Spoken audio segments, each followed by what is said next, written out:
அனைவருக்கும் வணக்கம். Welcome to Dharma academy. இன்னைக்கு இந்த வீடியோவில் நம்ம பார்க்க போகிறது பொதுத்தமிழ் மாதிரி தேர்வு 38. இதுக்கு முன்னாடி நம்ம அப்லோட் பண்ண தேர்வை இன்னும் நீங்கள் பார்க்கலன்னா நம்ம சேனலுக்குள்ளே போய் செக் பண்ணி பாருங்கள். இந்த வீடியோவில் உங்ககிட்ட நான் 50 கொஷின் கேட்டிருக்கேன். வீடியோவை முழுமையாக பாருங்கள். இந்த 50க்கு உங்களால் முடிஞ்சால் ஒரு 40க்கு மேலே எடுத்து காட்டுங்க, ஓகேவா? ஸோ வாங்க வீடியோக்குள்ளே போகலாம். வீடியோ பிடிச்சிருந்தா ஒரு லைக்கை பண்ணிவிட்டு சேனலை சப்ஸ்கிரைப் பண்ணி வச்சுக்கோங்க. முதல் வினா, பிழை திருத்துக, ஓகேங்களா? கண்ணகி சிலம்பு அணிந்தான். இதில் இருக்கிற பிழையை திருத்தி சரியான தொடர் எது? கண்ணகி சிலம்பு அணிந்தான் அப்படின்னு இருக்கு. சரியான தொடர் எதுனா கண்ணகி சிலம்பு அணிந்தாள் அப்படின்னு சொல்கிறது தான் பிழை இல்லாத தொடர். அடுத்தது 52, பொருத்துக. எதிர்ச்சொல்ல பொருத்தணும். எளிது, இதோட எதிர்ச்சொல் என்ன? அரிது. ஈதல், இதனுடைய எதிர்ச்சொல் என்ன? ஈதல் என்பதன் எதிர்ச்சொல் ஏற்றல். அந்நியர் என்பதன் எதிர்ச்சொல் என்ன? உறவினர். இரவலர் என்பதன் எதிர்ச்சொல் புரவலர். அடுத்ததும் சொல் பொருள் தான் பொருத்தணும். நாற்று. நாற்று அப்படின்னா நடுதல் அப்படின்னு சொல்லுவாங்க, அது சரியானதாக இருக்கும். நீர் அப்படின்னா பாய்ச்சுதல். கதிர் அறுத்தல். களை பறித்தல் அப்படின்னு வரும். அடுத்த வினா, ஒருமை பன்மை பிழையை நம்ம நீக்கி எழுதணும். குழந்தைகள் டேஷ் இயன்ற உதவிகளை பிறருக்கு செய்கின்றனர். குழந்தைகள் தம்மால் இயன்ற உதவிகளை பிறருக்கு செய்கின்றனர் அப்படிங்கிறது சரியாக இருக்கும். தம்மால், ஓகேங்களா? ஒருமை பன்மை பிழை நீக்குக. சிறுமி டேஷ் கையில் மலர்களை வைத்திருந்தாள். சிறுமி டேஷ் கையில் மலர்களை வைத்திருந்தாள். ஆன்சர் என்ன? தனது கையில் மலர்களை வைத்திருந்தாள். அடுத்தது ஒரு பாராகிராஃப் கொடுத்துருவாங்க, அதை படிச்சுட்டு நம்ம ஆன்சர் பண்ணணும், ஓகேங்களா? ஆசியாவிலேயே மிக பழமையான நூலகம் என்ற புகழுக்குரியது தஞ்சை சரஸ்வதி மகால் நூலகம். இந்திய மொழிகளில் அனைத்திலும் உள்ள ஓலைச்சுவடுகளை இங்கு பாதுகாக்கப்படுது. உலக அளவில் தமிழ் நூல்கள் அதிகம் உள்ள நூலகம் கன்னிமாரா நூலகம். இது சென்னை எழும்பூரில் அமைந்துள்ளது. இந்தியாவில் தொடங்கப்பட்ட முதல் பொது நூலகம் என்ற பெருமைக்குரியது.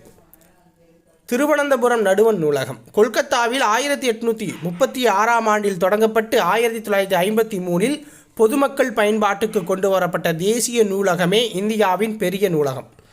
இது ஆவண காப்பக நூலகமாகவும் திகழுது. உலகில் மிகப்பெரிய நூலகம் என்ற பெருமையை தாங்கி நிற்பது அமெரிக்காவில் உள்ள லைப்ரரி ஆஃப் காங்கிரஸ் அப்படிங்கிறாங்க. இப்போ இதுலேருந்து கொஷின் கேட்குறோம், ஆன்சர் பண்ணுங்கள், ஓகேவா? உலக அளவில் தமிழ் நூல்களை அதிகம் உள்ள நூலகம் எது? கன்னிமாரா நூலகம். சரஸ்வதி மகால் நூலகம் அமைந்துள்ள இடம் யாது? தஞ்சாவூர். தேசிய நூலகம் பொதுமக்கள் பயன்பாட்டிற்கு கொண்டு வந்த ஆண்டு 1953. உலகின் மிகப்பெரிய நூலகம் எது? உலகில் மிகப்பெரிய நூலகம் Library of Congress. Library of Congress அப்படிங்கிற நூலகம் தான், ஓகேங்களா? லைப்ரரி ஆஃப் காங்கிரஸ் அமெரிக்காவில் இருக்கிறது. அடுத்தது, தேசிய நூலகத்தின் சிறப்பம்சம் என்ன? தேசிய நூலகத்தின் சிறப்பம்சம் என்ன? அது ஒரு ஆவண காப்பகமாகவும் செயல்படுது. அடுத்த வினா, பயன் கூட்டல் இலா என்பதனை சேர்த்து எழுத கிடைக்கும் சொல் என்ன? பயன் கூட்டல் இலா என்பதனை சேர்த்து எழுத கிடைக்கும் சொல் என்ன? பயனிலா. அடுத்த வினா, சீரிலமை பிரித்து எழுதுக. சீரிலமை அப்படிங்கிறத பிரித்து எழுதணுன்னா நமக்கு என்ன கிடைக்கும்? சீர்கூட்டல் இளமை அப்படின்னு வரும். வெங்கரி என்பதை பிரித்து எழுதணும் நம்ம எப்படி எழுதலாம்? வெங்கரி என்ற சொல்லை பிரித்து எழுதணும்னா எப்படி எழுதலாம்? வெம்மை கூட்டல் கரி. வெம்மை கூட்டல் கரி அப்படின்னு பிரித்து எழுதலாம். அடுத்தது சேர்த்து எழுதுக. முத்து கூட்டல் சுடர். இதை சேர்த்து எழுதுனா எப்படி எழுதலாம்? முத்து கூட்டல் சுடர் அப்படிங்கிறது சேர்த்து எழுதணும்னா முத்துச்சுடர் அப்படின்னு வரும். முதுமை கூட்டல் மொழி சேர்த்து எழுதும்போது கிடைக்கும் சொல் என்ன? முதுமை கூட்டல் மொழி அப்படிங்கிறத சேர்த்து எழுதணும்னா நமக்கு கிடைக்கிறது எப்படி கிடைக்கும்? முதுமொழி அப்படின்னு வரும். 66, பிரித்து எழுதுக. உயர்வடைவோம். உயர்வடைவோம். இதை நம்ம பிரித்து எழுதணும் அப்படின்னா உயர்வு கூட்டல் அடைவோம் அப்படின்னு வரும். உயர்வு கூட்டல் அடைவோம் அப்படின்னு வரும். அடுத்து பாருங்கள், செம்பயிர் என்னும் சொல்லை பிரித்து எழுத கிடைப்பது என்ன? செம்பயிர் அப்படிங்கிற சொல்லை பிரித்து எழுதணும்னா நமக்கு எப்படி வரும்? செம்மை கூட்டல் பயிர். செம்மை கூட்டல் பயிர் அப்படின்னு வரும். அடுத்த வினா, எல் எதிர்ச்சொல் என்ன? எல் என்பதன் எதிர்ச்சொல். எல் என்பதன் எதிர்ச்சொல் என்ன? இரவு. வெர்பு என்பதன் எதிர்ச்சொல் என்ன? வெர்பு என்பதன் எதிர்ச்சொல் பள்ளம். அடுத்த வினா பொருந்தா இணையை காண்க. இதில் பொருந்தா இணை எது அப்படின்னு பார்க்கணும். இந்த கிராப் அப்படின்னா செதுக்கி அவங்க ஓகேங்களா, மினிமைஸ் பண்ணுறதுன்னு வச்சுக்கோங்க, அதாவது சுருக்கிறது. கர்சர் அப்படின்னா ஏவிங்கிறாங்க, அதுவும் சரியாக தான் இருக்குது. சர்வர் அப்படிங்கிறது உளவிங்கிறாங்க, அது தப்பு. ஃபோல்டர்னா உரை, அது சரி. அப்போ பொருந்தா இணைனா ஆப்ஷன் சி. பொருந்தா சொல்லை கண்டறிக. குழல்கள் செய்ய இயலாத மரங்கள் எது? குழல்கள் செய்ய இயலாத ஒரு மரம். அகில் மரத்தில் குழல்கள் செய்ய முடியாது.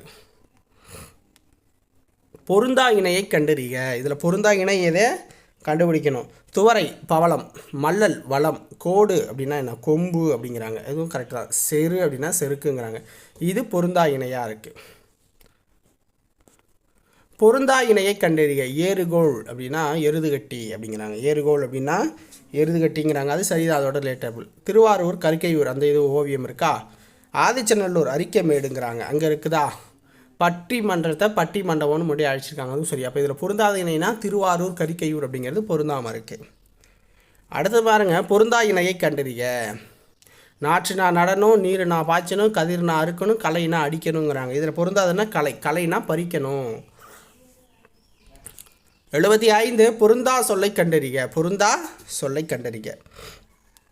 அப்துல் கலாம் பிறந்த நாள் ஆசிரியர் நாளுங்கிறாங்க, தப்பு. மற்றபடி விவேகானந்தர் பிறந்த நாள் தேசிய இளைஞர் நாள், காமராசர் பிறந்தது கல்வி வளர்ச்சி நாள், ஜவஹர்லால் நேரு பிறந்தது குழந்தைகள் நாள்னு கொண்டாடுறோம். ஓகேவா? பொருந்தா சொல்லை கண்டறிக. 76 பொருந்தா சொல்.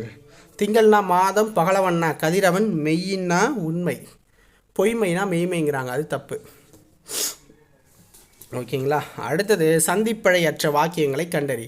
கீழே கொடுத்துருக்கிறதுல சந்திப்பிழையற்ற வாக்கியம் இது. பதிகம் என்பது 10 பாடல்களை கொண்டது அப்படிங்கிறாங்க, அப்போ 1 சரியாக இருக்குது. பதிகம் என்பது 10 பாடல்கள், அப்போ இது தப்பு, இப்போ வரல. விழாக்களின் போது இசைக்கருவிகளை இசைப்பது வழக்கங்கிறாங்க, இது தப்பு. இங்கே பாருங்கள், இசைக்கருவிகள் அப்படி இருக்கா, அப்போ 1 4 சரி, 1 4 சரி. இளமை பெயர்களை கண்டு பொருத்துக. இளமை பெயர்களை கண்டு பொருத்துகங்கிறாங்க. புலி அதனுடைய இளமை பெயர் வந்து பழல், சிங்கம்னா குருளை, ஆடுனா குட்டி, யானைனா கன்று. ஓகேங்களா? வலுவற்ற தொடரை காண்க. வலுவற்ற தொடரை காண்க. பாருங்க, கைகள் இரண்டும் உதவவே என சான்றோர்கள் கருதினர் அப்படிங்கிறாங்க, அதுதான் வலுவற்ற தொடராக இருக்குது. வழுவு சொல்லற்ற தொடரை அறிக. கீழே கொடுக்கறதுக்குள்ள வழுவு சொல்லற்ற தொடரை கண்டுபிடிக்கணும். ஸோ இதில் என்னென்னா, சிற்பி சிலையை வார்த்தான், வனைந்தான், செதுக்கினான், செய்தான் இல்லை, வார்த்தான் அப்படிங்கிறது சரியானதாக இருக்குது. வல்லின மிகா இடத்தை காண்க. கீழே கொடுக்கறதுல வல்லின மிகா இடம் எது? குடி தண்ணீர் அப்படிங்கிறதுல வல்லின மிக வேண்டிய அவசியம் இல்லை. கண்ணா கண்டேன், தனிச்சிறப்பு, பூ பந்தல் எல்லாத்துலேயும் வல்லின மிகணும். குடி தண்ணீரில் வல்லின மிக தேவையில்லை. Crying child will get milk. இணையான தமிழ் பழமொழியை எழுதுக. Crying child will get milk. இணையான தமிழ் பழமொழி என்ன? அழுத பிள்ளை பால் குடிக்கும். அடுத்த வினா, சந்திப்பிழையற்ற வாக்கியங்களை கண்டறி. கால வெள்ளத்தில் கரைந்து போன மொழிகளுக்கிடையில் நீந்தி தன்னை நிலைநிறுத்தி கொண்டுள்ளது இந்த தமிழ் அப்படிங்கிறாங்க. இதுதான் சந்திப்பிழையற்ற வாக்கியமாக இருக்குது. ஆங்கில சொல்லுக்கு நேரான தமிழ்ச்சொல். ஆங்கில சொல்லுக்கு நேரான தமிழ்ச்சொல் courtesy, நற்பண்பு. அடுத்த 85 ஆங்கில சொல்லுக்கு நேரான தமிழ்ச்சொல். எஸ்கவேஷன் அப்படின்னா அகழ்வாய்வு அப்படிங்கிறது சரியாக இருக்குது. ஒளி வேறுபாடு அறிந்து சரியான பொருளை தெரிவு செய்யணும். திணை அப்படின்னா ஒழுக்கம், இந்த திணை வந்து தானியத்தை குறிக்குது. ஒளி வேறுபாடு அறிந்து சரியான பொருளை எழுதுக. அலை அப்படின்னா கடல் அலையை குறிக்கும், அழை அப்படின்னா வரவழித்தலை குறிக்கும். அடுத்தது 88 ஒரு பொருள் தரும் பல சொற்கள், சரியான இணையை தேர்ந்தெடு. நாவாய் வங்கம், இது ரெண்டுமே ஒரு பொருளை கொடுக்கும். ஆழி முன்னீர் பவ்வம் ஆகிய சொற்கள் கீழ்கண்டவற்றில் எதை குறிக்கிறது? ஆழி முன்னீர் பவ்வம் ஆகிய சொற்கள் கீழ்கண்டவற்றில் எதை குறிக்கிறது? கடலை குறிக்குது. கடலை குறிக்குது. படி என்னும் வேர்ச்சொல்லின் பதம் அறிக. படி என்னும் வேர்ச்சொல்லின் பதம் அறிக. படித்தான் அப்படிங்கிறது சரியானது. அடுத்த வினா, பாடினால் அதோட வேர்ச்சொல் என்ன? பாடினால் என்பதன் வேர்ச்சொல் பாடு. 92 ஆடு என்னும் வேர்ச்சொல்லின் வினையாளனையும் பெயரை வடிவம் தருக. ஆடு என்னும் வேர்ச்சொல்லின் வினையாளனையும் அந்த பெயரோட வடிவம் என்னவா இருக்கும்? ஆடியவன். ஆடு என்ற வேர்ச்சொல்லிலிருந்து வினையெச்சத்தை உருவாக்குக. ஆடு என்ற வேர்ச்சொல்லிலிருந்து வினையெச்சத்தை உருவாக்கணும் அப்படின்னா ஆடி அப்படிங்கிறது சரியானதாக இருக்கும். 94 அகர வரிசைப்படி சொற்களை சீர் செய்க. அகர வரிசைப்படி சொற்களை சீர் செய்க. ஃபர்ஸ்ட் என்ன வரும்? கல்வி, கல்வி, காட்சி, கிண்ணம், கீரி, கேள்வி அப்படின்னு வரும். அகர வரிசைப்படி சொற்களை சீர் செய்து எழுதுக. சுடு, சூடு, செடி, சேரன், சோழன் அப்படின்னு வரும். 96 அகர வரிசையில் எழுதுக. மலை, மாலை, மிசை, மிமிசை, முதல் அப்படின்னு இதுதான் சரியான அகர வரிசை. அடுத்தது 97 கீழ்காணும் சொற்களை அகர வரிசைப்படுத்துக. இதில் எது ஃபஸ்ட்டு வரும் பாருங்க. பணம், பாட்டி, பெட்டி, பேட்டை, போ அப்படிங்கிறது சரியானது. 98 கீழ்காணும் சொற்களை அகர வரிசைப்படுத்துக. இதில் எது அகர வரிசையில் கரெக்டாக இருக்கும்? வலிமை, வாரம், விசிறி, வீடு, வேற்றுமை அப்படின்னு வரும். 99 கீழ்காணும் சொற்களில் அகர வரிசைப்படுத்துக. இதில் எது சரியான அகர வரிசை? நன்மை, நாக்கு, நிலம், நீட்சி, நெருப்பு அப்படிங்கிறது சரியான அகர வரிசை. ஸோ இந்த அகர வரிசை பாருங்க. 100